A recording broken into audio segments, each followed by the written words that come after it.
Welcome, Tudorians. This is Tudor Twistory, your no-nonsense A-level guide where dates and stats are on a strictly need-to-know basis, and we focus on what actually matters. The key facts, themes, and concepts you need for your exam. Today we're diving into why Henry VII was so paranoid. We'll trace his backstory and break down 4 key reasons he never felt secure on the throne, and how that insecurity defined his reign. Because while most kings were born in a velvet-draped bed and worshipped by an army of courtiers, Henry came into the world in a drafty Welsh castle and raised on a steady diet of fear and survival tactics. Firstly, and most importantly, Henry VII had a weak bloodline.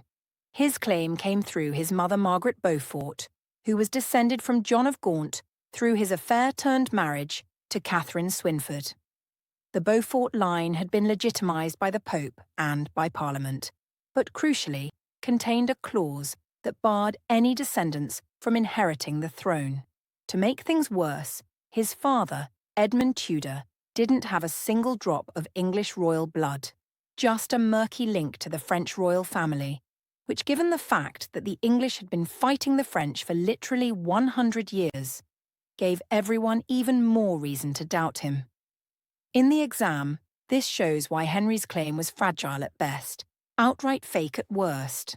A great detail to use when analysing his obsession with control and legitimacy. Secondly, Henry's confidence was undermined by the lengthy period he spent in exile. By complete luck, Henry found himself heir to the House of Lancaster. When I say luck, he had to exchange a normal upbringing and stable family life for the vain hope of one day becoming king. His father died while imprisoned under very suspicious circumstances before Henry was even born, and his mother was a teenage widow who was later forced to marry a Yorkist noble in order to keep her position in court. Henry spent much of his youth doing the medieval version of witness protection. He was 14 years old when the Lancastrian cause crumbled. He fled to the court of Brittany, where he spent his teen years dodging assassination plots and falling into obscurity. Between tutoring sessions and courtly chess games, he mastered the art of keeping a low profile. Think blending into the background like the kid who never speaks up in class. He even laid low in a monastery for a while. By the time he invaded in 1485, he'd been in exile for 14 years. He barely knew England and had few loyal supporters on home soil. Why does this matter? This time in exile explains why he distrusted the English nobility.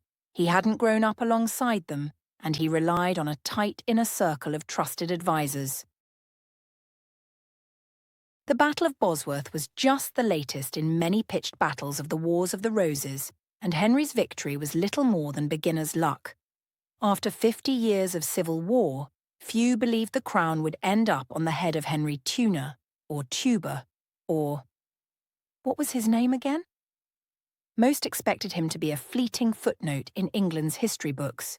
He'd been outnumbered on the battlefield, lacked any real combat experience, and even with Richard III gone, Yorkist contenders like the Earl of Lincoln still had stronger claims to the throne and were primed to strike. For your exam, you can argue that Henry's reign kicked off amid utter uncertainty. Nobody would have placed a bet that he'd make it to Christmas. Those first few months were do or die. He had to move quickly, make pragmatic and often ruthless decisions, and tap into every ounce of cunning he'd honed while listening to Gregorian chants in Breton monasteries.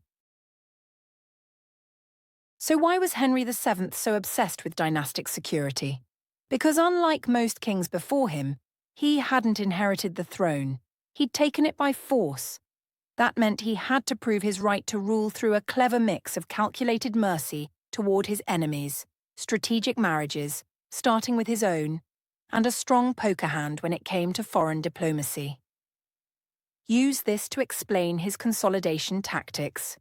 Attainders, bonds, and imprisonments weren't signs of cruelty. They were signs of a king trying to survive in a world that didn't want him there. That's all for now, Tudorians. Remember, this is all backstory.